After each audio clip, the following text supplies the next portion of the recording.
예레미야 선지자를 뭐 눈물의 선지자, 또 통회하는 선지자 이렇게 말하기도 합니다. 우리가 이사야 선지자도 4대에 걸쳐서 우시야 왕에서부터 히스기야 왕까지 섬겼던 것을 알 수가 있죠.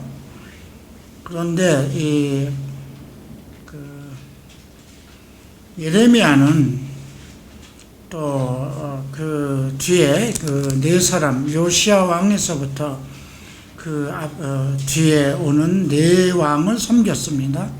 그러니까 이사야도 네 왕을 섬기고 예레미야도 네 왕을 섬겼는데, 그 예레미야가 그 선지자로 활동할 때는 요시야라는 왕이었어요. 이제 역대하 34장을 보면 요시야 왕에 대한 내용들이 나오는데 상당히 명분 중에 하나입니다. 8살에 등극을 했습니다. 그런데 오늘 지금 2절에 보면 아몬의 아들 유다야 왕 요시야가 다스린 지 13년이라고 그랬어요.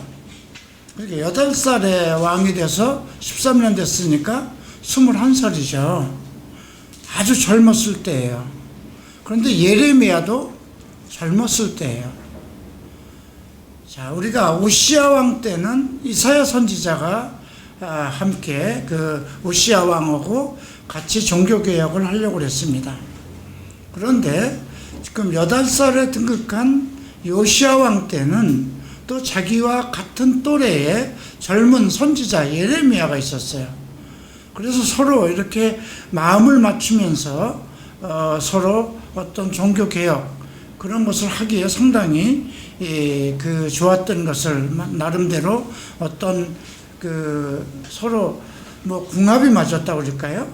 어떤 그러한 상황을 우리가 염두에 두고 이 내용들을 좀 살펴볼 필요가 있는데요. 그 후에 요시야의 아들 여호아하스가 3개월을 하다가 또 죽고, 그 다음에 그 삼촌 여호야김이 11년을 통치합니다. 그리고 그 아들 여호야긴이 또 3개월을 통치하고, 나중에 시드기야가 11년을 통치를 하게 됩니다. 이 네 왕을 섬기면서 예레미야는 오랫동안 그 통치를 예언을 하고 있습니다. 그래서 오늘 이 예레미야를 통해서 우리가 발견하는 것은 이때 다니엘도 있었고요, 에스겔도 있었고 거의 동시대였어요. 그래서 그 다니엘서를 보면 예레미야로 말한 바 이스라엘의 70년이라는 그 다니엘서에 나오는 구장에 나오는 그런 말씀도 우리가 볼 수가 있죠. 동시대에 살면서 예레미야 선지자를 통해서 이스라엘이 이제 70년 동안 포로가 될 것을 언급을 예레미야가 했는데, 그것이 그 당시 사람들에겐 받아들여지지가 않았죠. 근데 나중에 그 다니엘이 포로 생활 속에 70년이 지난 후에야 그 말씀이 지금을 얘기하는 것이구나 이렇게 깨닫는 그런 부분을 볼 수가 있습니다. 자, 오늘 이제 1장부터 좀 보겠는데요. 베냐민의 땅 아나돗의 제사장 중 실기야의 아들 예레미야의 말이라. 여기서 그 실기야의 아들이 또 요시야 왕 때에도 실기야 제사장이 나옵니다. 근데 그때 나오는 실기야는 고아세 자손이에요. 근데 여기는 아나돗의 제사장들이라고 그랬거든요. 이 아나돗의 지역에는 그 아비아달이라고 다윗과 솔로몬 때 왕노릇을 하던 그 지역이기도 합니다. 그래서 여기 나오는 실기야는 요시야 왕 때 제사장을 하던 실기야는 동명이인이라고 그렇게 생각하면 되겠습니다.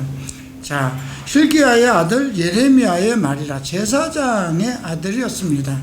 그 당시에는 제사장의 아들들이 일단 그 어떤 영적인 가정에서 태어나고 어려서부터 하나님의 말씀을 듣고 하나님의 말씀을 가르침을 받고 또 그 부모들 속에서 어떤 영적인 생활을 하였기 때문에 특별히 하나님께서 제사장의 그 가문에서 선지자를 불렀을 것이라 이렇게 사료되고요.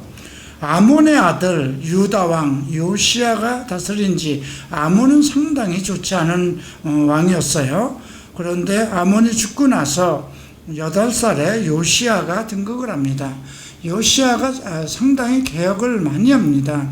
그 모든 그 산당에 있는 것들, 태양상이라든가 이런 것을 전부 다 말살시키고 그 개혁 정책을 하죠. 그리고 성전 수리를 하다 율법을 이제 율법책을 발견합니다. 그래서 그때로부터 또 이제 여선지자 그 훌다에게 가서 우리가 이것을 어떻게 해야 될 것인가 그런 논의도 하는 그런 내용이 역대하 34장을 보면 나오는데요. 잠깐 역대하 34장으로 좀 돌아가 보십시다. 자, 역대하 34장 1장을 보면 요시야가 왕위에 오를 때 나이가 8세라고 그러죠. 그리고 예루살렘에서 31년 동안을 다스렸어요. 예. 그러니까 근 40년 동안 그 왕위에 있었죠. 여호와 보시기에 정직하게 행하여 그 조상 다윗의 길을 걸으며 좌우로 치우치지 아니하였다. 다윗의 길로 걸었다는 거죠. 다윗의 길로 걸었다는 건 항상 하나님을 송축하고 하나님의 말씀을 묵상하며 그 하나님의 율법 안에서 살았다는 것입니다. 왕위에 있은 지 8년에 그의 조상 하나님 다윗의 하나님을 비로소 찾고 그 왕위에 있은 지 8년 때에 그러니까 16살이 됐을 때 이제 하나님을 찾고 제12년에 유다와 예루살렘을 비로소 정결케 하여 그 산당들과 아세라 목상들과 아로 새긴 우상들과 부어 만든 우상들을 제거하였다고 나옵니다. 그리고 5절에 보면 제사장들의 뼈를 제단 위에 불살라 유다와 예루살렘을 정결케 하였다. 그러니까 그 태양신을 섬기던 제사장들을 모두 멸했던 내용이 나오죠. 또 35장 그 20절에 보면 요시야가 성전을 정돈하기를 마친 후에, 그러니까 그 성전을 완벽하게 어느 정도 꾸민 후에 어떤 문제가 일어났냐면 그 애굽왕 니고가 이제 그 유브라데스 강가 갈그미스로 이제 전쟁을 하려 나왔어요. 근데 요시야가 나가서 이렇게 방비를 합니다. 근데 느고가 얘기를 하죠. 요시야에게 사신을 보내서 우리가 지금 전쟁을 하려고 하는 것이 하나님의 명령은 없었겠느냐, 이렇게 얘기를 합니다. 그런데 너는 그냥 돌아서라고 얘기를 하는데도 요시야가 변장을 하고 나갑니다. 그러니까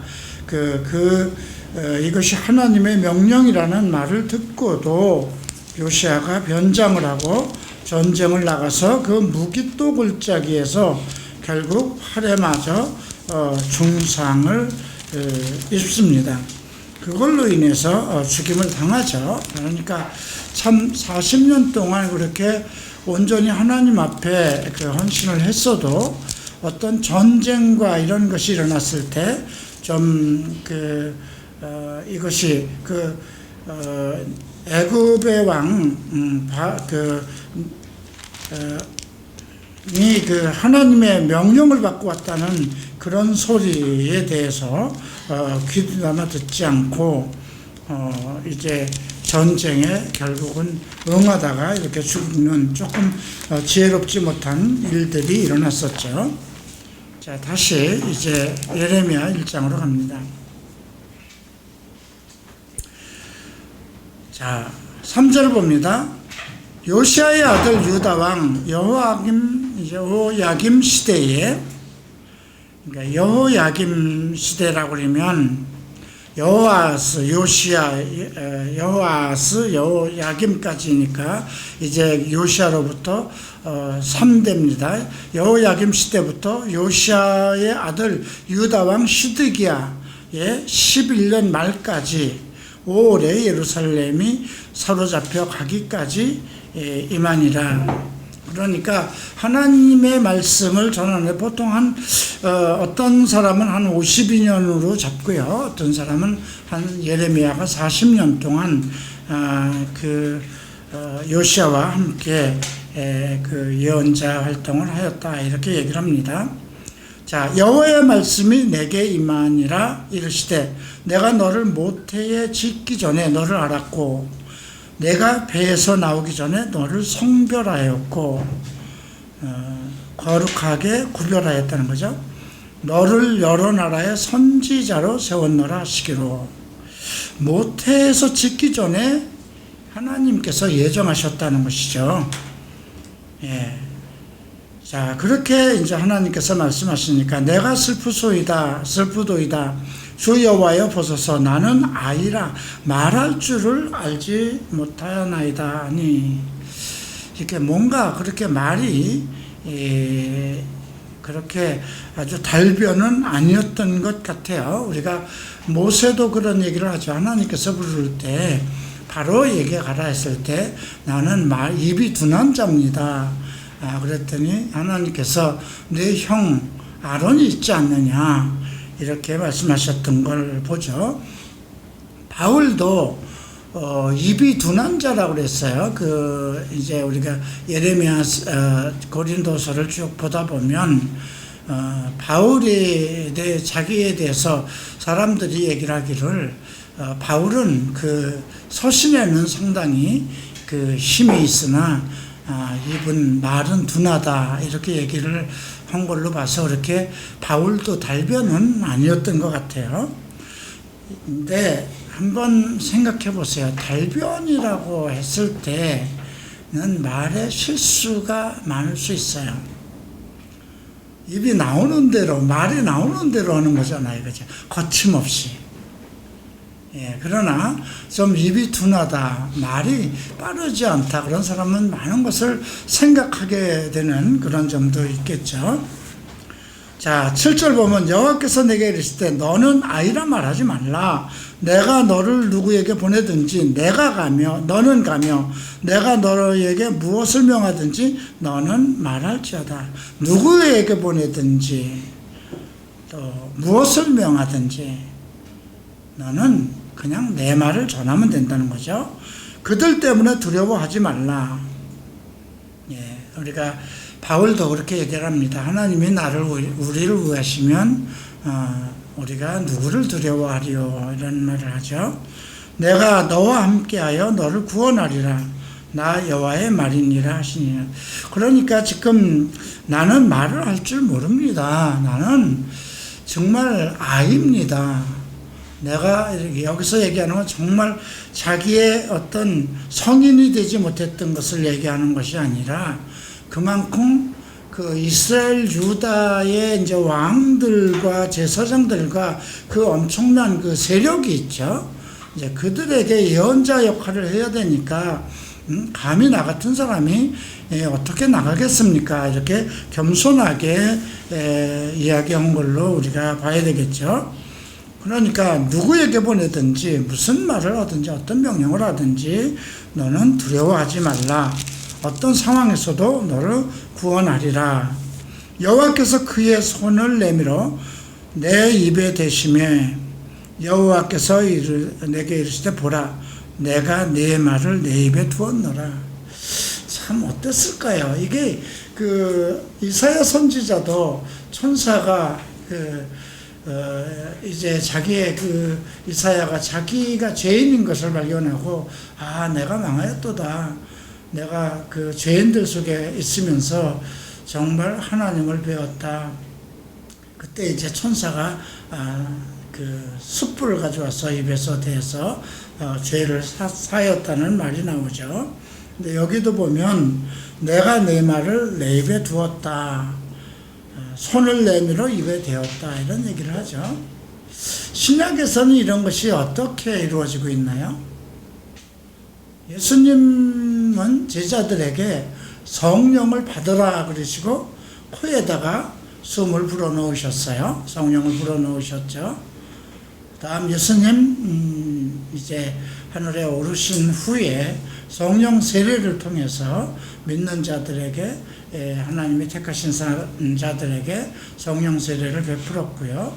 물론 사도들이나 특별한 은사를 가진 사람을 통해서 머리에 손을 얹어서 병을 고치기도 하고 또 손을 붙잡아 이렇게 세우기도 하고 그랬지만 지금 여기에선 특별하게 입에다가 대어서 손을 내밀어 대서 내 말을 내 입에 두었다.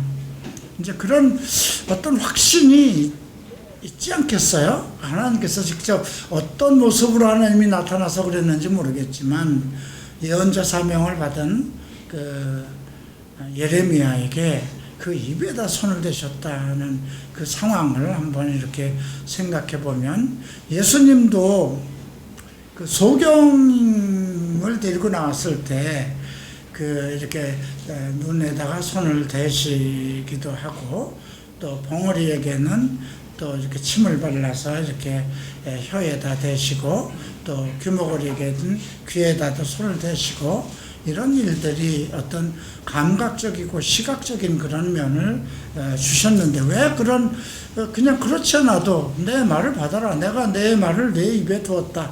그렇게 하나님께서 말씀하시면 그대로 될 텐데 왜 굳이 손으로 입에다 대셨을까요? 하나님께서 말씀하셨다도 그 손이 직접 우리 입에 와서 닿는 그런 감각적인 것과는 또 다르죠. 자, 이제 10절 보라 내가 오늘 너를 여러 나라와 여러 왕국에 세워 내가 그것들을 뽑고 파괴하며 먼저 뽑는 겁니다. 그리고 파괴하는 것입니다. 파멸하며 그러니까 완전히 뿌리째 뽑고 세워진 것을 파괴하고 그리고 완전히 멸하는 거죠. 넘어뜨리며 그런데 다시 건설하고 심게 하였다 그러죠. 그러니까 기존 세력, 기존에 있었던 모든 것을 다 완전히 파멸시키고 그리고 여기서 이제 여러 가지가 있겠죠. 넘어뜨린다는 것, 파멸시킨다, 파괴한다, 뽑는다. 이런 것들이 어떤 것들이 나무나 뭐는 뽑는 것이 되겠지만 세워진 것들은 잘못된 무슨 우상을 세웠다든가 이런 거는 파괴하는 거죠. 그리고 파멸이라는 건 어떤 요직이나 가문을 파멸시키는 그런 것이 될 수 있고요. 그다음에 넘어뜨리는 것은 거짓 선지자들을 실패하도록 넘어뜨리는 그런 과정이 될 수도 있고요. 건설하고 심게 하였느니라. 그러니까 이런 완전한 개혁적인 사명을 준 것을 알 수가 있죠. 자, 이제 여호와의 말씀이 또 내게 임하여 이르시되 예레미야야 내가 무엇을 보느냐 무엇을 보느냐 이렇게 묻습니다. 근데 살구나무 가지를 봅니다. 예, 잘 보았다 이렇게 얘기를 합니다. 자, 이는 내가 내 말을 지켜 그대로 이루려 함이라 하시니라. 근데 지금 살구나무를 보았다고 그러는데 내가 내 말을 지켜 그대로 이루라. 지금 이거는 살구나무가 무슨 뜻을 얘기하는 건지 해석이 필요한 거예요. 그죠? 무엇인 것 같아요? 살구나무는 이제 아몬드를 맺는 건데, 그러니까 이것은 보통 1월 달에 꽃을 피고 3월 달에 열매를 맺는다고 합니다. 그래서 성급한 나무라. 이스라엘 속에서는 너무 성급하지 않아? 지금 제철이 아니잖아. 근데 그것을 이스라엘 백성들은 아는 거예요. 딱 살구나무만 봐도 지금 막 눈이 쌓이고 날이 추운데 꽃이 피고 이거 너무 이러지 않아? 저러다가 그 꽃이 다 져버리고 바람에 다 추워서 얼어버리면 열매도 못 얻는데 너무 성급한 거 아니야? 이런 것들을, 그런 뜻을 알고 있는데, 지금 잘 보았도다. 이는 내가 내 말을 지켜 그대로 이루려 함이라. 이렇게 말씀하셨어요. 그러니까 이것은 지금 너희들이 생각할 때는 상당히 내가 하는 말이 성급하다. 그러니까 지금 예레미야가 예언하는 건 앞으로 정말 몇 대 후에 일어날 일이잖아요.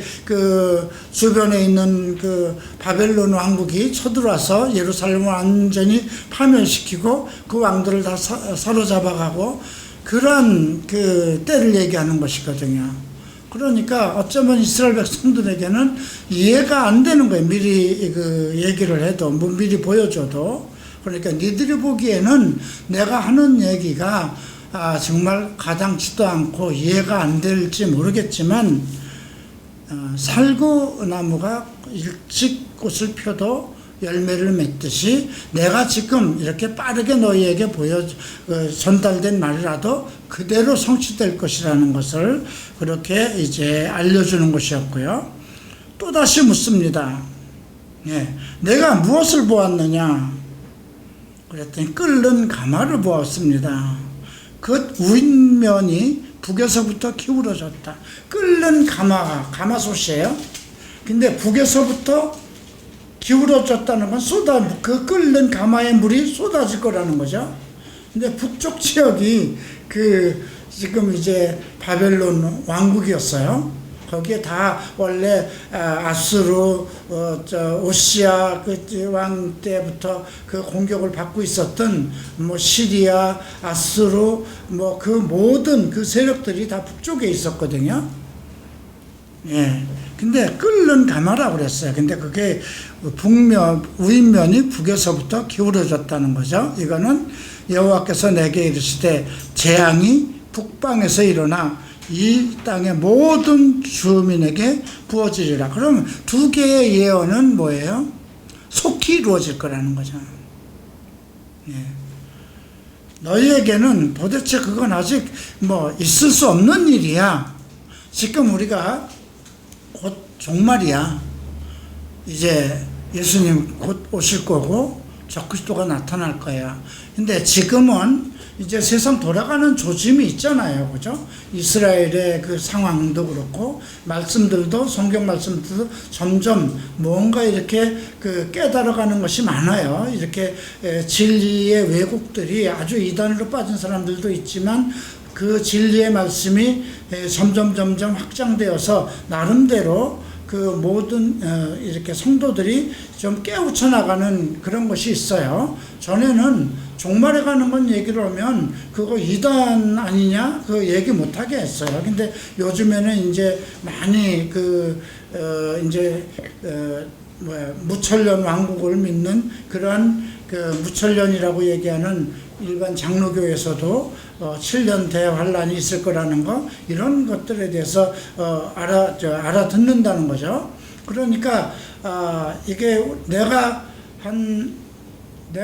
신학을 할 때만도요, 적그리스도에 대한 이야기 잘 못했어요. 신학교에서도 함부로 얘기하지도 못하게 했고요.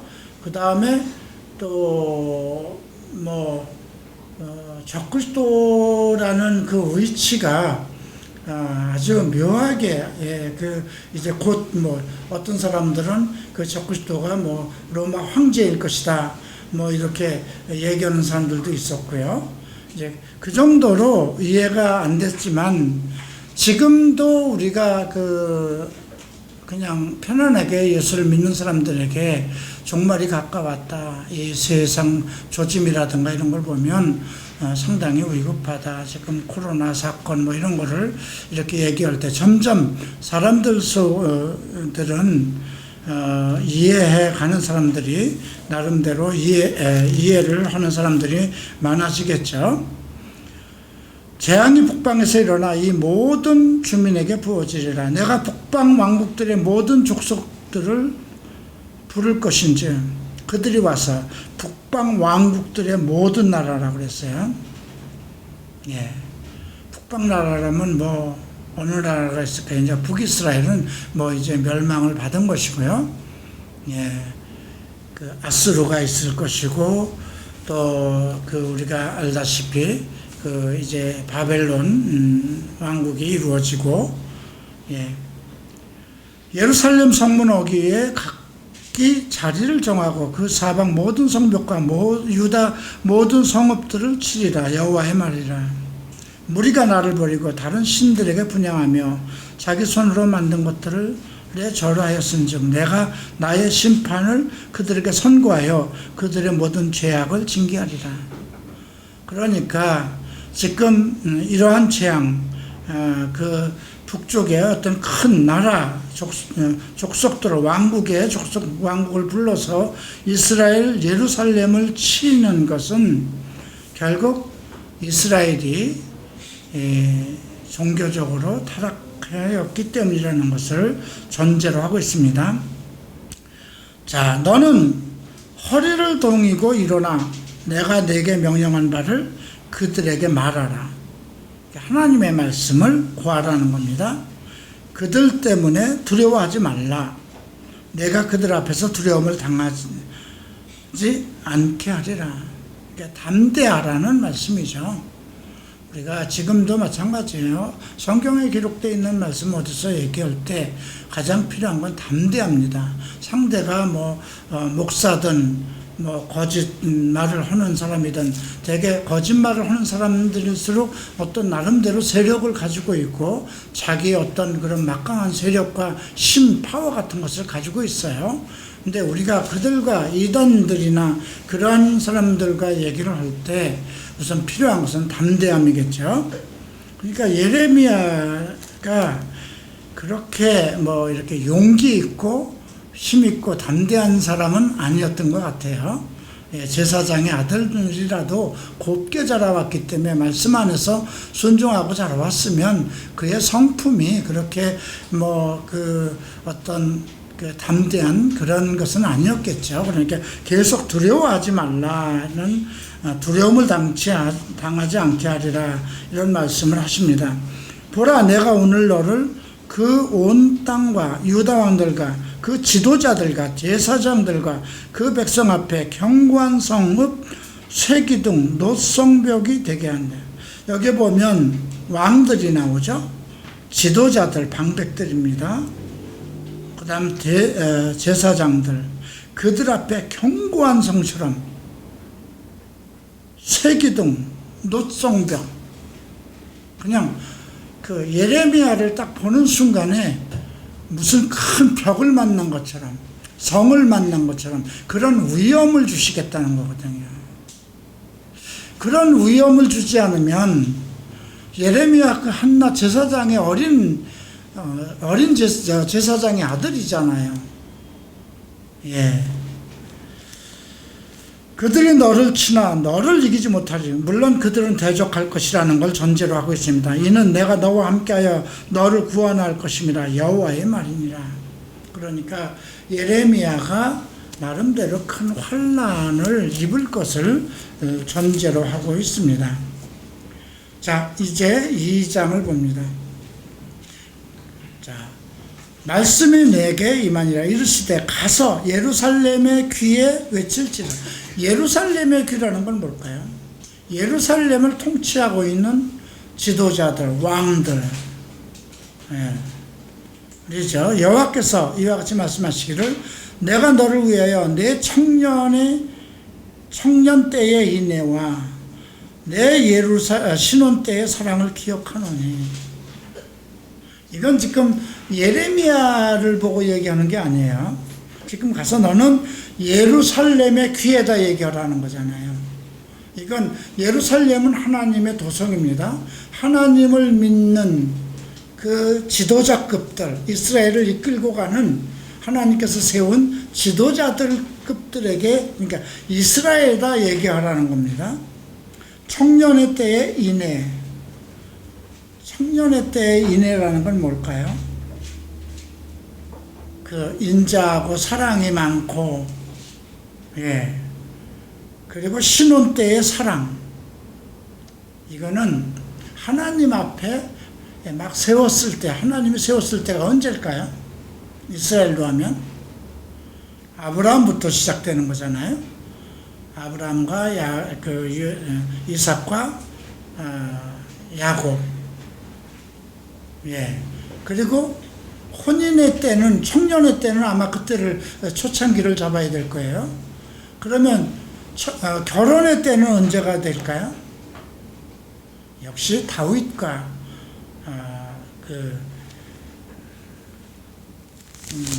다윗의 때라고 하는 것이 가장 좋겠죠. 하나님이 마음을 합한 자, 또 솔로몬 왕 때라고 하면 되겠죠. 내 신혼의 때의 사랑을 기억하노니, 그만큼 내 청년의 때는 대단했다는 거예요. 모세 때만 해도 이게 다 청년의 때로 구약의 선지자들, 그 이스라엘이 하나님 앞에 헌신했을 때, 가나안 땅으로 들어가기까지의 헌신했을 때의 그 청년의 때죠. 그 다음에 하나님 앞에 가장 기쁨을 누리고 그 왕국이 찬란할 때는 혼인의 때, 그 사랑을 기억한다는 거죠. 곧 씨 뿌리지 못하는 땅, 그 광야에서 나를 따랐습니다. 이거 지금 어느 때를 얘기하냐면 광야 40년간을 얘기합니다. 씨 뿌리지 못할 땅은. 그때가 사실 청년의 때자, 막 나오는 때니까. 이스라엘은 여호와를 위한 성물, 곧 그 소산 중 첫 열매니 그를 삼키는 자면 모두 벌을 받아 재앙이 그들에게 닥치리라. 여호와의 말씀이니라. 이스라엘은 여호와를 위한 성물, 바쳐진 물건, 하나님의 것이라는 거죠. 그렇기 때문에 누구든지 그를 삼키면 벌을 받을 것이라는 거죠. 야곱의 집과 이스라엘 집 모든 족속들아 여호와의 말씀을 들을지어다. 근데 야곱의 집이나 이스라엘의 집 다 똑같잖아요. 근데 왜 이렇게 얘기를 했을까요? 이스라엘, 영적인 이스라엘이든 영적인, 그러니까 유대인들 중에도 영적인 사람도 있을 것이고, 마찬가지잖아요. 지금도 크리스찬들 중에 완전히 하나님의 말씀 속에 사는 영적인 사람이 있을 것이고, 또 종교적인 그런 사람들이 있을 것이고, 야곱의 집과 이스라엘 집, 결국 다 똑같은 것이지만, 하나님 앞에 열정을 가지고 있는 사람들이나 아니면 또 육신적으로 살아가는 이스라엘이나 모든 족속은 여호와의 말씀을 들으라. 나 여호와가 이같이 말하노라. 너희 조상들이 내게 무슨 불의함을 보았기에 나를 멀리하고 가서 헛된 것을 따라 헛되이 행하느냐. 너희 조상들이 과연 내게서 뭘 보았느냐, 뭐 부족한 것, 불길한 것, 더러운 것을 본 일이 있느냐 묻는 거예요. 그들이 우리를 애굽 땅에서 인도하여 내시고 광야 곧 사막과 구덩이 땅, 건조하고 사막 그늘진 땅, 사람이 그곳으로 다니지 아니하고 그곳에 사람이 거주하지 않은 땅을 우리가 통과하게 하시던 여호와께서 어디 계시냐 하고 말하지 아니하였도다. 그러니까 그 사람이 살 수 없는 그 지역, 그 고통 속에서도 이스라엘을 온전한 곳으로 하나님이 인도하셨거든요. 그런데 그것에 대해서 회상하는 사람들이 없다는 겁니다. 우리가 만약에 이제 등 따시고 편안히 잘 살게 되면 과거의 어려움이나 아픔이나 이런 고통의 때를 모를 때가 있죠. 내가 너희를 기름진 땅으로 인도하여 그것의 열매와 그것의 아름다운 것을 먹게 하였거늘 너희가 이리로 들어와서는 내 땅을 더럽히고 내 기업을 역겨운 것으로 만들었으며 제사장들은 여호와께서 어디 계시냐 말하지 아니하고 율법을 다루는 자들은 나를 알지 못하며 관리들도 나에게 반역하며 선지자들은 바알의 이름을 예언하고 무익한 것을 따르느냐. 여기 보면 제사장, 율법을 따르는 자들, 관리들 전부 다 지도자들급이잖아요. 그런데 누구도 여호와를 찾지 않고 또 하나님에 대해서 알고자 하지도 않고, 또 선지자들은 바알 신들, 그래서 이방 신들의 예언을 하였다는 것이죠. 그러므로 내가 다시 싸우고 너희 자손들과도 싸우리라. 하나님이 다투신다는 것입니다. 예. 다투신다는 것은 그 자손들과 다투신다는 건 계속해서 그들 가운데 하나님께서 어떤 직접 이렇게 싸워서 뭘 이기고 승패를 보는 것이 아니라, 그들 가운데 계속 하나님이 뭔가 간섭을 한다는 거예요. 뭔가 잘 되도록 하는 것이 아니고 뭔가 자꾸 간섭을 하고 싸우는 건 뭐예요? 그들이 가는 곳곳마다 하나님께서 손을 보시고 그들이 잘 되지 않도록 하는 거죠. 너희 기띔 섬들에서 건너가 보며 게달에서도 에도 사람을 보내 이 같은 일이 있었는지 자세히 살펴보라. 어느 나라가 그들의 신들의 신 아닌 것을 바꾼 일이 있느냐. 신들을 바꾸지 않습니다. 그죠? 애굽은 애굽의 신을 가지고 있고, 그런데 지금 유일신, 그 엄청난 이적과 기적과 정말 생명의 신이고, 그렇게 모든 것을 그 조상대대로 목격하고 그 조상들 속에서 살아온 그 하나님, 그 신을 바꾼다는 거죠. 예. 그러니까 지금 인도라든가 이런 다른 나라를 봐도 자기네들 신을 그렇게 바꾸지 않습니다. 자, 너 하늘아, 이 일로 말미암아 놀랄지어다, 심히 떨지어다, 두려워할지어다, 여호와의 말씀이니라. 이 백성이 두 가지 악을 행하였느니 곧 그들이 생수의 근원되는 나를 버린 것과, 생수의 근원이라는 거죠. 영적인 것이기도 하고 생명인 것도, 이스라엘 백성에게 하나님의 말씀, 하나님의 영은 그들의 생명수죠. 근원되는 나를 버린 것과 스스로 웅덩이를 판 것인데 그것은 그물을 가두지 못할 터진 웅덩이들이라. 세상 것을 가지고 그 물을 모아서, 세상 물을 모아서 하늘로부터 오는 생수를 버리고 자기네들이 우물을 파서 세상 물을 가지고 먹고 살려는 그러한 상황을 지금 얘기한 겁니다. 그러니까 여기서 얘기하는 터진 그 웅덩이라는 것은 물을 저장할 수 없는, 터져버려서 저장할 수 없는 것을 얘기하죠. 이스라엘의 종이냐 시종이냐 어찌하여 포로가 되었느냐.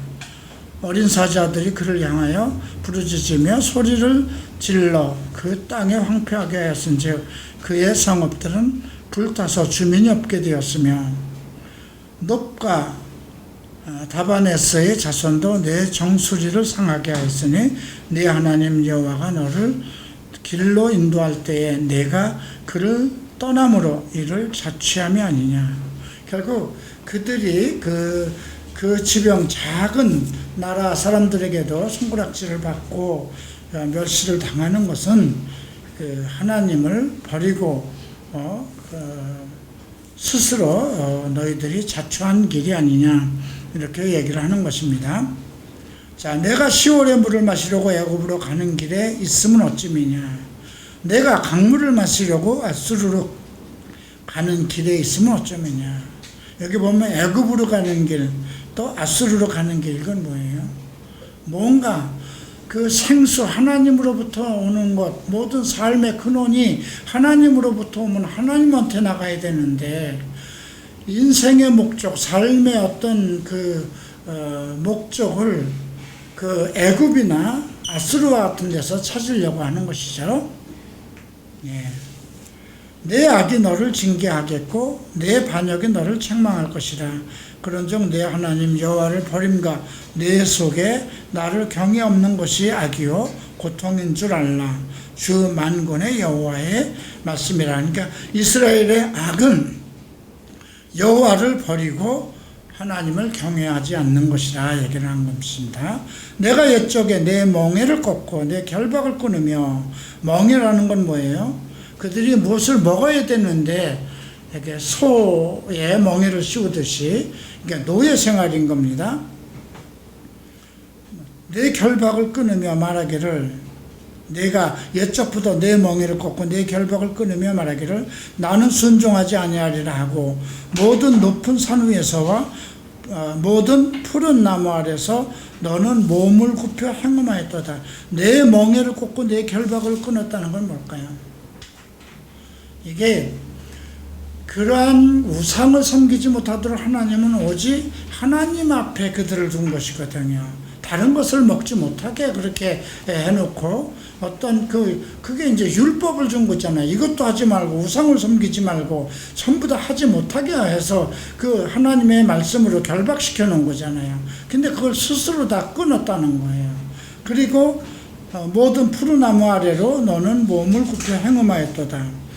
너를 순전한 참 종자 곧 귀한 포도나무로 심었거늘 내게 대하여 이방 포도나무의 악한 가지가 되면 어찌 됨이냐. 이거 이사야도 그렇게 얘기를 했어요. 하나님께서 가장 특상품 포도나무를 심었더니 덜 포도 열매를 맺는 것이 무슨 이유냐, 이렇게 책망하신 일이 있죠. 자, 주 여호와의 말씀이라. 내가 잿물로 스스로 씻으며 내가 많은 비누를 쓸지라도 내 죄악이 내 앞에서 그대로 있으리. 이건 어떤 세상의 그 어떤 걸로 그 하나님을 거역하고 배반한 죄를 씻을 수 없다는 거죠. 내가 어찌 말하기를 나는 더럽혀지지 아니하였다, 바알 뒤를 따르지 아니하였다 하겠느냐. 골짜기 속에 있는 내 길을 보라. 내 행한 바를 알 것이니 발이 빠른 암낙타가 그 길을 어지러이 달리는 것과 같으며, 너는 광야에 익숙한 덜 암나귀들이 그들의 성욕이 일어나므로 헐떡거림과 같도다. 그들의 어떤 삶이 짐승과 같았다는 겁니다. 먹고 싶은 대로 성적인 것이든 재물이든 짐승과 같은 그런 욕종을 가지고 살았다는 거죠. 그 발전기에 누가 그것을 막으리요. 그것을 찾는 것들이 수고하지 아니하고 그 발전기에 만나리라. 그 어떤 성적인 것에 한번 이끌리면, 글쎄요, 이게 이제 크리스천들도 이 부분을 잘 생각해야 돼요. 성경이 얘기하는 구약이나 신약이나 마찬가지입니다. 그래서 우리가 그 욕정을 다 우상 숭배라고 얘기를 하는 거죠. 내 안에 뭐 보이는 거, 더러운 걸 만지지도 말고 그 어떤 욕정을 다스리고 청년의 정욕을 다스리라, 이렇게 바울도 얘기를 하죠. 음행, 이런 문제들.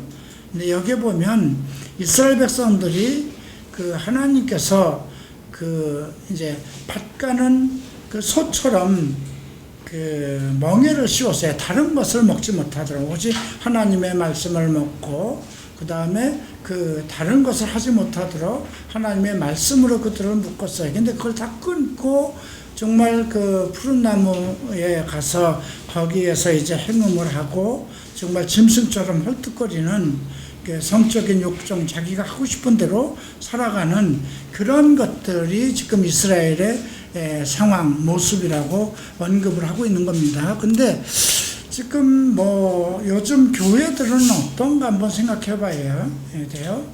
돈을 위해서 크리스찬들은 정말 그 물불을 가리지 않잖아요. 명예를 위해서, 또 자기가 좋아하는 건, 또 자기가 좋아하는 사람을 위해서. 여기 지금 짐승에다가 비유했어요. 익숙한 덜 암낙이라고 그랬고요. 성욕이 일어나므로 헐떡거림 같다고 그랬습니다. 발전기에 있는 그런 짐승, 그 들짐승과 같다, 이렇게 표현을 했습니다. 내가 또 말하기를 내 발을 제어하여 벗은 발이 되게 하지 말며 목을 가라게 하지 말라 하였으나, 벗은 발이 되지 말라, 목을 가라게 하지 말라, 이건 무슨 뜻일까요? 자, 목을 가라게 하지 말라는 것은 항상 하나님의 말씀으로 하나님과 영적인 교류를 하라는 것입니다.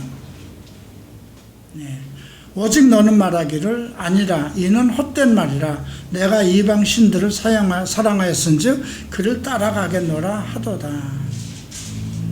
벗은발이라는 거는요 노예입니다. 노예는 신을 신지 못했어요. 우리가 짐승도 신발이 없죠. 요즘은 강아지들도 다 신을 신기는 시대가 되었지만은 사람이 강아지의 노예가 되고 있는 시대였지만 내 발을 제하여 벗은 발이 되지 말고 누구의 노예도 되지 말고 항상 하나님의 말씀으로 그 목을 축이게 하라 이렇게 했는데 이방신을 따라간다는 거죠. 헛된 말이라 도둑이 붙들리면 수치를 당한 같이 이스라엘 집 곧 그들의 왕들과 지도자들과 제사장들과 선지자들이 수치를 당하였느니라. 그들 나무를 향하여 너는 나의 아버지라 하며 돌을 향하여 나를 낳았다 하고 그들의 등을 내게 돌리고 그들의 얼굴을 내게로 향하지 아니하다가 그들이 환난을 당할 때에는 이를 일어나 우리를 구원하소서 하리라.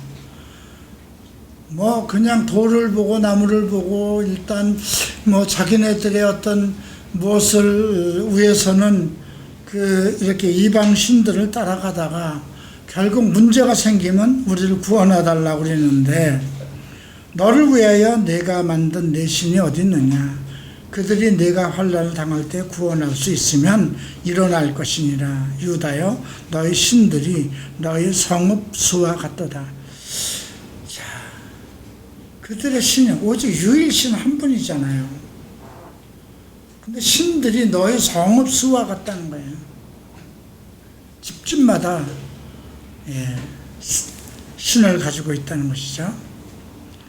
너희가 나에 대하면 어찌 됨이냐. 너희가 다 내게 잘못하였느니라. 내가 너희 자녀들을 때린 것이 무익함은 그들이 징계를 받아들이지 않으리라. 매를 때리면 나름대로 말을 들어야겠는데 듣지 않는다는 겁니다. 너희 칼이 사나운 사자같이 너희 선지자들을 오히려 삼켰다. 예언자들을 오히려 힘으로 다스렸다는 거죠. 너희 이 세대여 여호와의 말을 들어보라. 내가 이스라엘에게 광야가 되었느냐 캄캄한 땅이 되었느냐. 무슨 이유로 내 백성이 말하기를 우리는 노였으니 다시 죽게로 가지 아니하겠다. 더 이상 우리가 하나님에게 매여서 그냥 노예처럼 살지 않겠다 이렇게 거꾸로 얘기하는 거예요.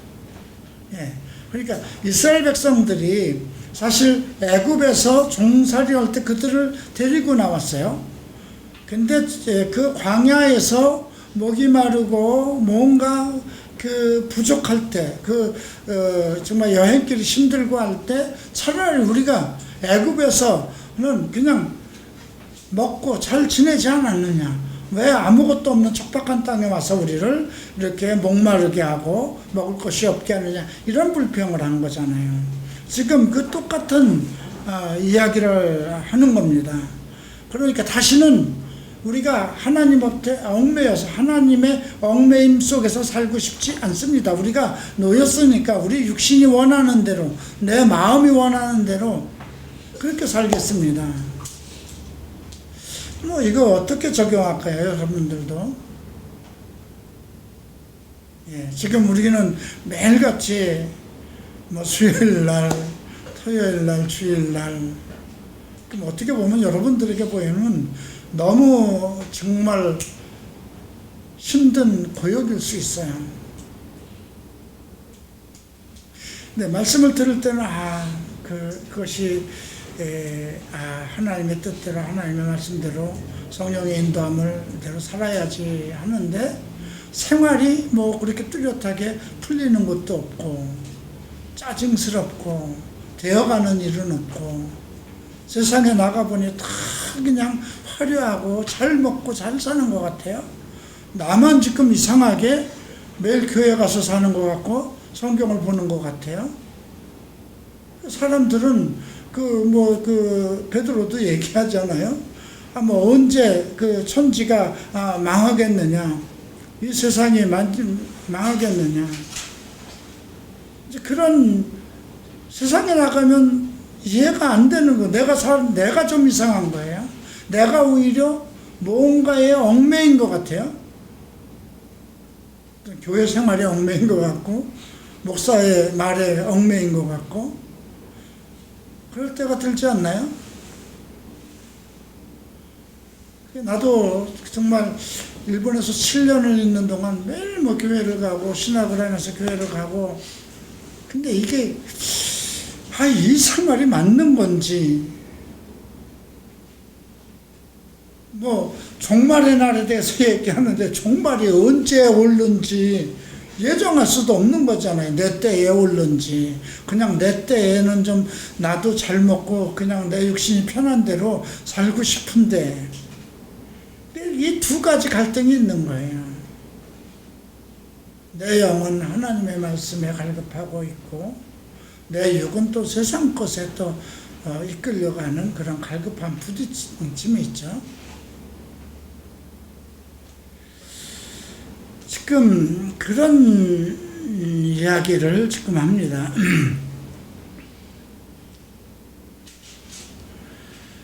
자,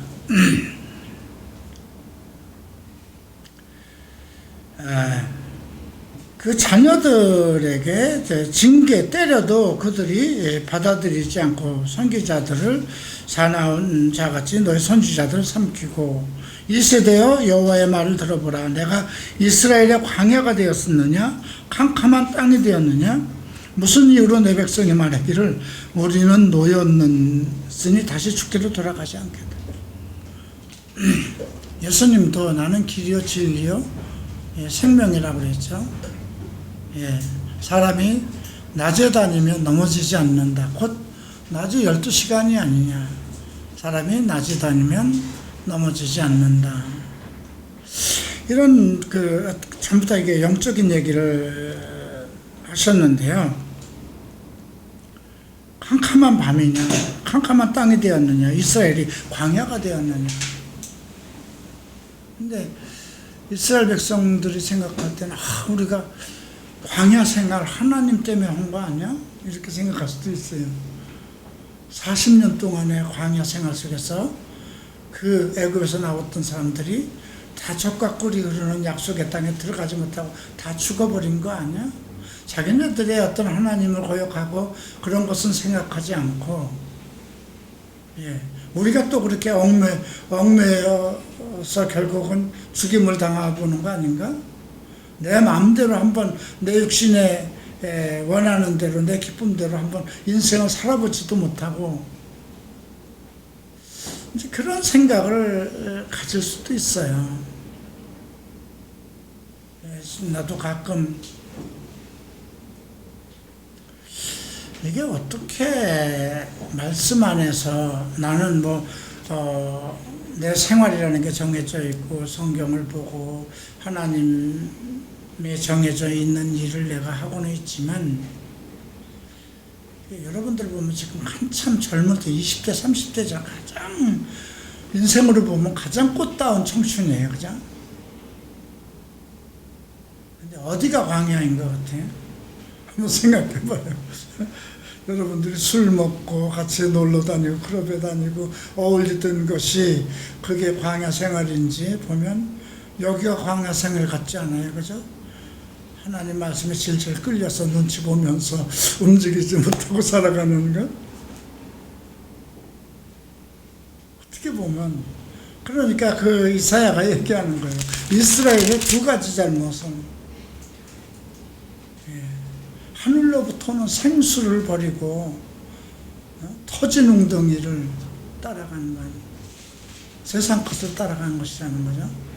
하나님의 말씀보다 어떤 세상의 말씀, 어떤 문제가 생기면 오직 그것을 하나님의 말씀 안에서 하나님의 가르침으로 해결할 생각을 안 하고 세상적인 방법으로 해결하려고 하고, 나의 갈급함을 하나님 안에서 하나님의 위로하심과 하나님의 은혜로 해결할 생각 안 하고 세상적인 방법으로 해결하려고 하는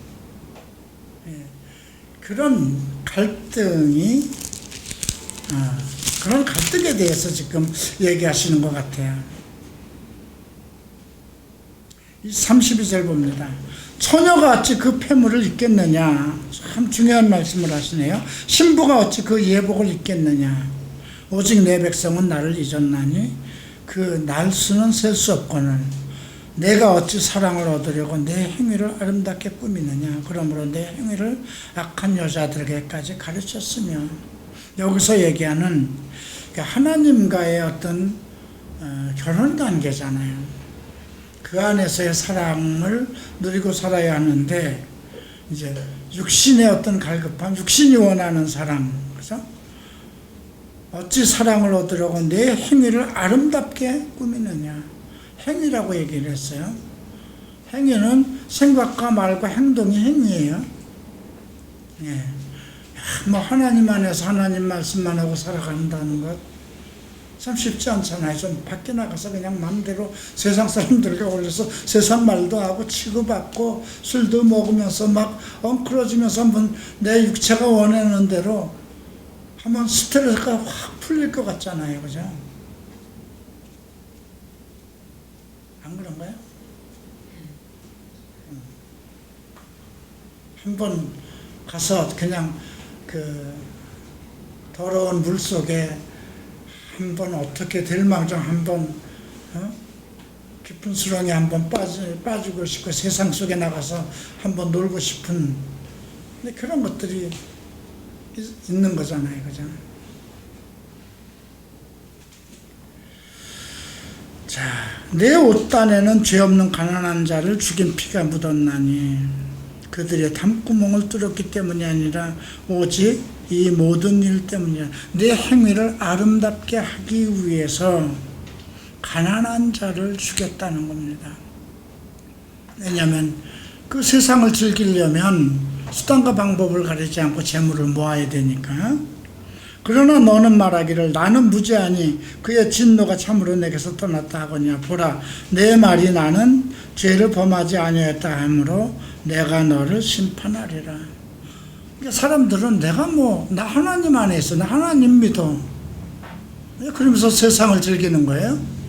그래도 주일날 교회가 나는 하나님의 사람이야, 난 예수를 믿으니까 구원받은 사람이야, 다 인생 이렇게 사는 거 아니겠어? 우리가 전부 다 그냥 성경 공부만 하고 그렇게 살아야 돼, 사람이? 이 세상은 우리에게 주신 거니까 세상을 즐기며 살아가야 되는 거 아닌가? 이렇게 생각하고 살아가는 사람들도 있죠. 자, 그런데 36절에서 내가 어찌하여 내 길을 바꾸냐고 묻습니다. 불지런히 돌아다니느냐. 내가 아수르로 말미암아 수치를 당한 같이 또 애굽으로 말미암아 수치를 당할 것이다. 애굽으로 돌아다니고 애굽의 신들을 받아들이고 아수르의 신들을 받아들이고 그들과 결혼하고 그들이 살아가는 방법대로 살아가고 결국은 그들에게 수치를 당한다는 거죠. 내가 두 손으로 내 머리를 싸고 거기서도 나가리니 이는 내가 의지하는 자들을 나 여호와가 버렸으므로 내가 그들로 말미암아 형통하지 못할 것입니다. 3장까지만 하겠습니다.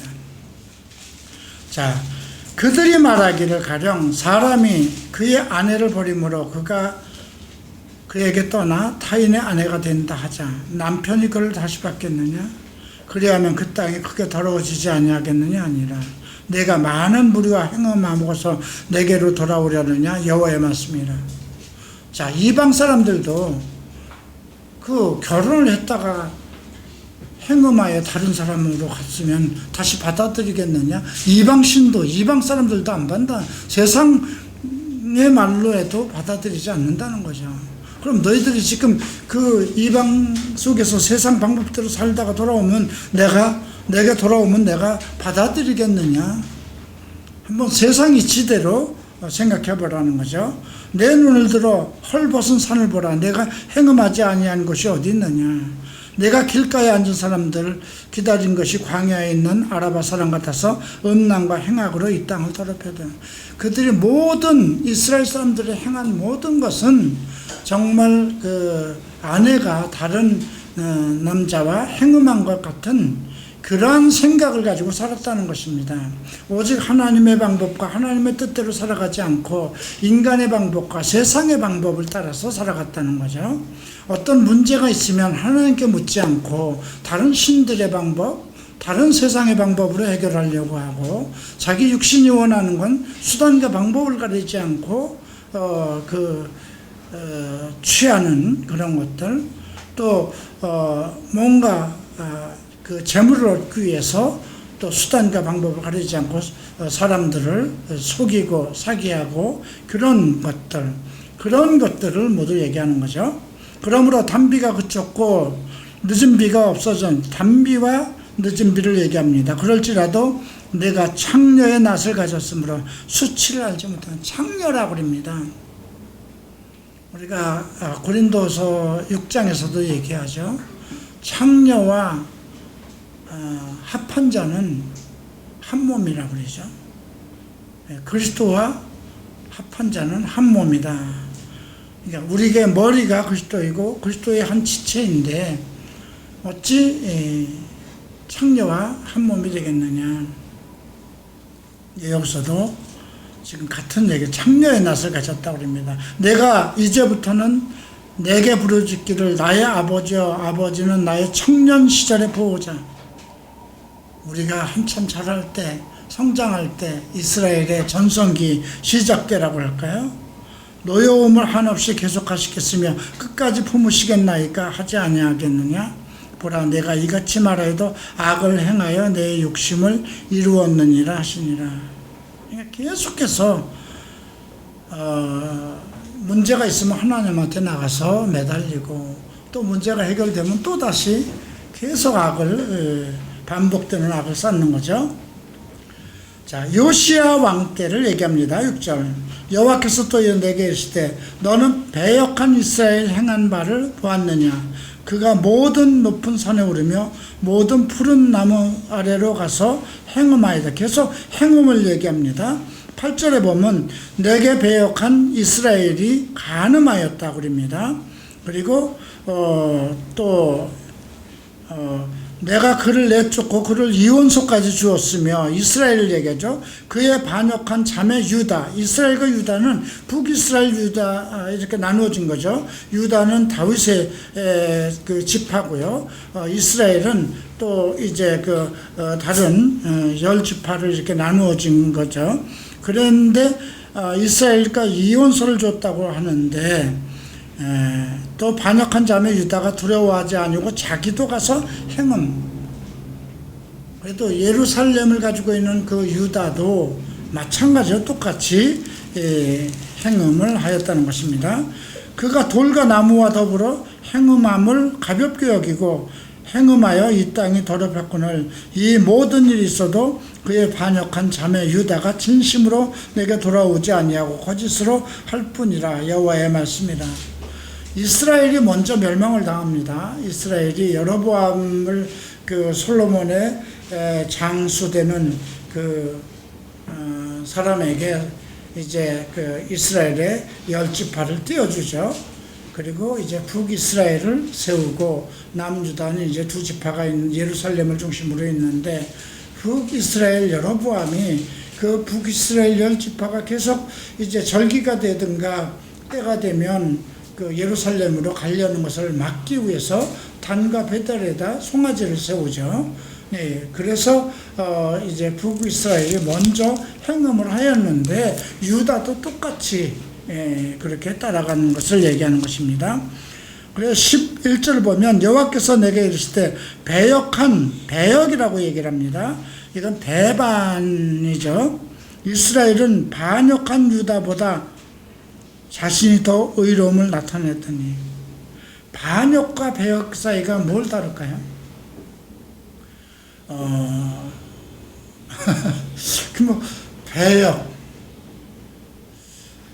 배역무도하다 하고 반역, 뭐 같은 것 같은데 이스라엘은 배역을 하였다고 그러고 유다는 반역을 하였다고 그럽니다. 예. 그런데 오히려 배역한 이스라엘이 더 낫다 이거예요. 더 의롭지 않냐 이거죠. 너는 가서 북을 향하여 이 말을 선포하여 이르되 여호와께서 이르시되 패역한 이스라엘아 돌아오라. 나의 노한 얼굴로 너희에게 향하지 아니하리라. 나는 국률이 있는 자라 너를 한없이 품지 아니하리라. 여호와의 말씀이라. 너는 오직 내 죄를 자복하라. 이는 내 하나님 여호와를 배반하고 내 길로 달려 이방인에게 나아가 모든 푸른 나무 아래서로 가서 내 목소리를 듣지 아니하였습니다. 푸른 나무 아래라고 그럽니다. 그러니까 뭐 상수리 나무 아래라고도 하고 이 푸른 나무 아래라는 건 이스라엘을 제외한 이방 신들을 얘기하는 거죠. 여호와의 말씀이라. 배역한 자식들아 배반자들입니다. 돌아오라. 나는 너의 남편임이라. 내가 너희를 성읍에서 하나와 족속 중에서 둘을 택하여 너희를 시온으로 데려오겠고, 성읍에서 하나, 족속 중에서 둘을 택하여. 예, 이제 12지파잖아요. 근데 성읍에서 하나, 족속 중에서 둘, 상당히 적은 숫자예요. 그죠? 내가 또 내 마음에 합한 목자들을 너에게 주리니 그들이 지식과 명철로 너희를 양육하리라. 목자들을 준다고 합니다. 내 마음에 합한 목자들. 그러니까 이스라엘 12지파 중에서 겨우 성읍에서 하나, 족속 중에서 둘이면 셋인데요. 근데 그들 마음에 합한 목자들을 너에게 주리니 그들이 지식과 명철을 줘서 양육할 것이다. 말씀을 합니다.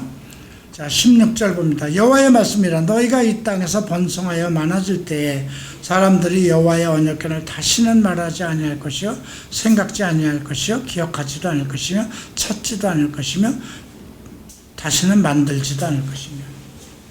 번성하고 잘 살 때 언약궤를 말하지도 않고 생각지도 않고 기억지도 않고 찾지도 않고 만들지도 않는다. 배부르고 잘 살게 되면 세상적으로 간다는 거죠. 그때 예루살렘이 그들에게 여호와의 보좌라 일컬음이 되며 모든 사람 백성이 그리로 모이리니 곧 여호와의 이름으로 말미암아 예루살렘에 모이고 다시는 그들의 악한 마음에 완악한 대로 그들이 행하지 아니할 것이며. 그래도 이제 마음에 합한 목자를 너에게 준다는 지식과 명철을 주는 때는 이건 메시아 때를 얘기합니다. 예.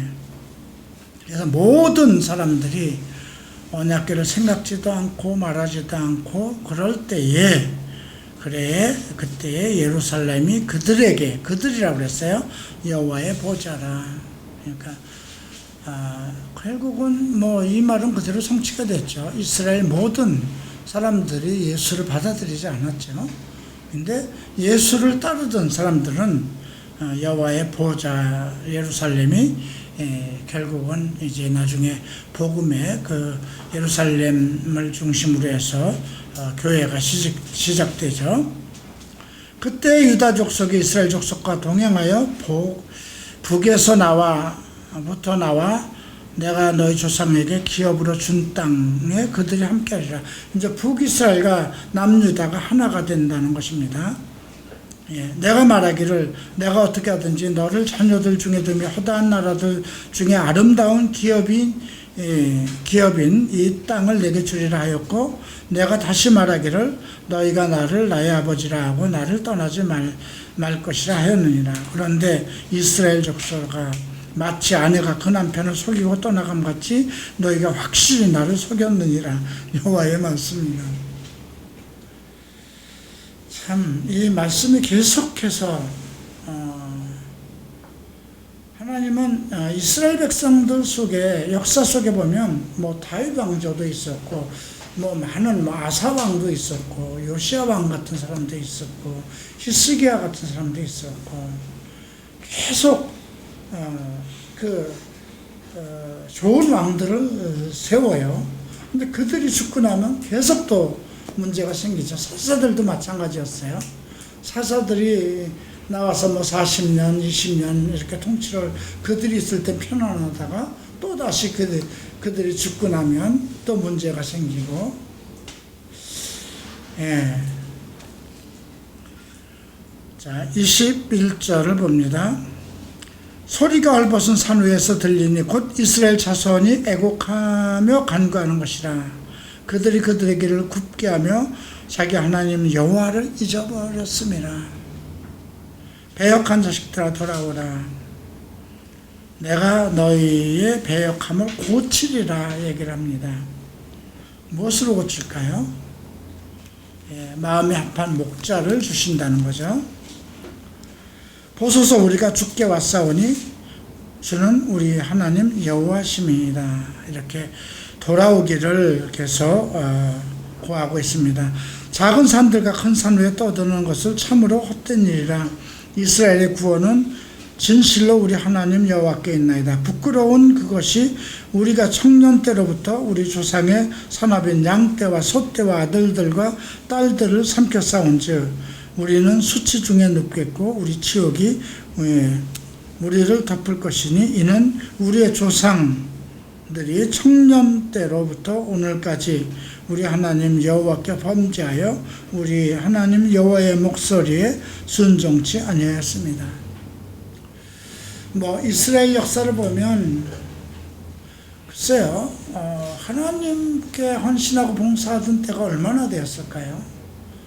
뭐 다윗의 때, 뭐 솔로몬도 전부 다 계속 넘어지고 일어서고 넘어지고 부르시고, 그럼에도 불구하고 그들이 회개하고 돌아오면 다시 그 용서해주고, 또 잘못하면 또 연병으로 치시든가 칼로 치시든가 계속 그럽니다. 근데 그 목적이 지금까지 1장부터 3장까지 얘기하는 건 여호와의 말씀이라고 얘기하는 건 결국은 무엇을 얘기하는 거냐면 행음을 얘기해요. 우상을 섬기고 하나님의 길을 떠나갔다는 거죠. 생수의 강을, 하나님의 생수, 하나님으로부터 오는 말씀과 하나님의 영으로부터 벗어나고 세상신을 따라갔다는 것이죠.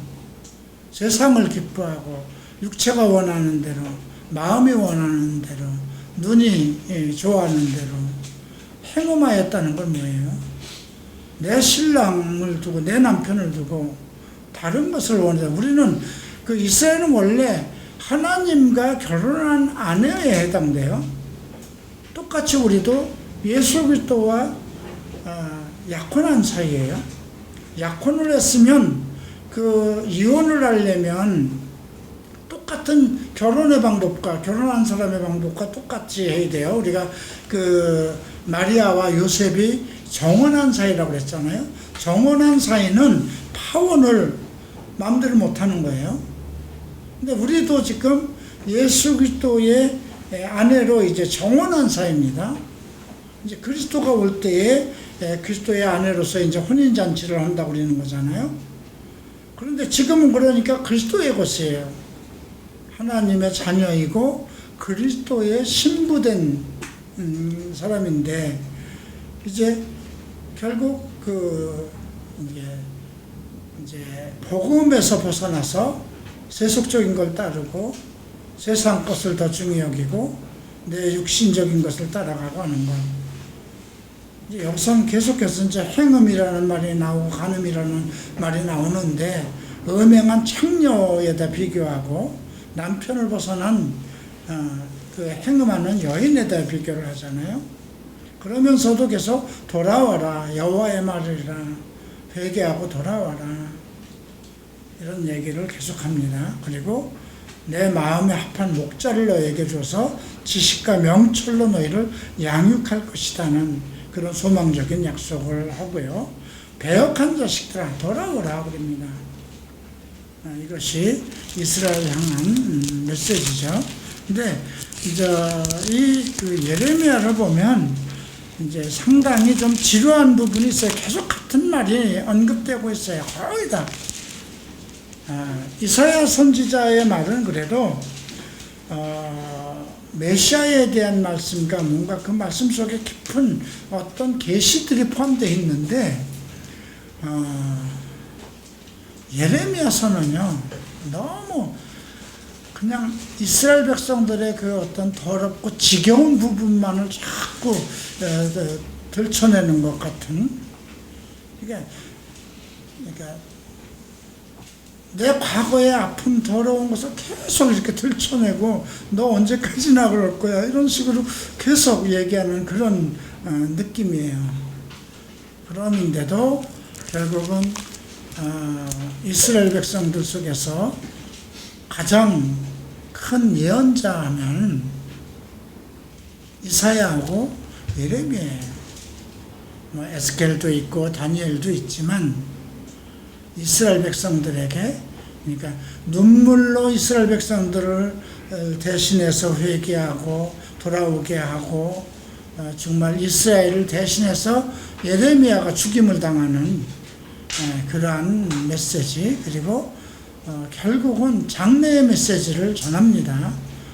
너희가 결국은 이렇게 해서 바벨론에게 포로가 돼서 가지만 그것은 기쁜 소식이라고 얘기를 하죠. 한번 29장을 보죠.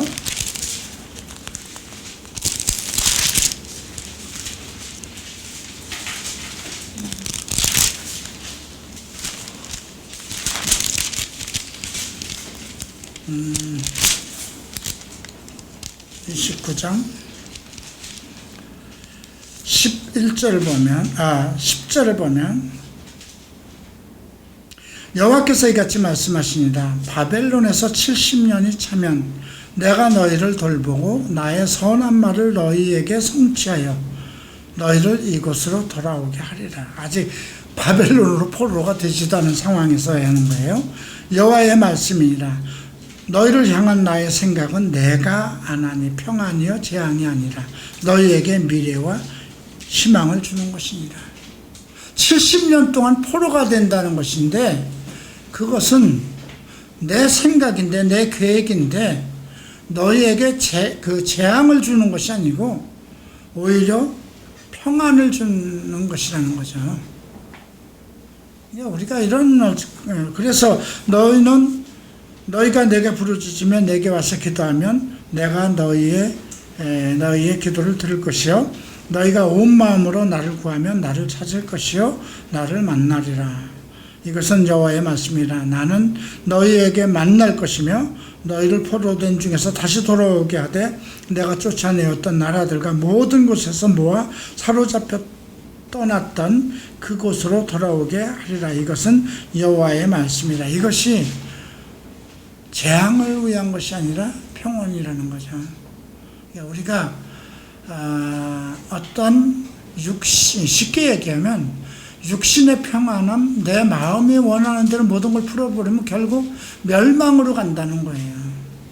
그래서 하나님께서 우리에게 어쩌면 멍에를 씌우고 뭔가 하나님 말씀으로 우리를 결박하는 것 같아도 그것이 그 하나님으로부터 오는 평안과 기쁨의 틀이 된다는 것이죠.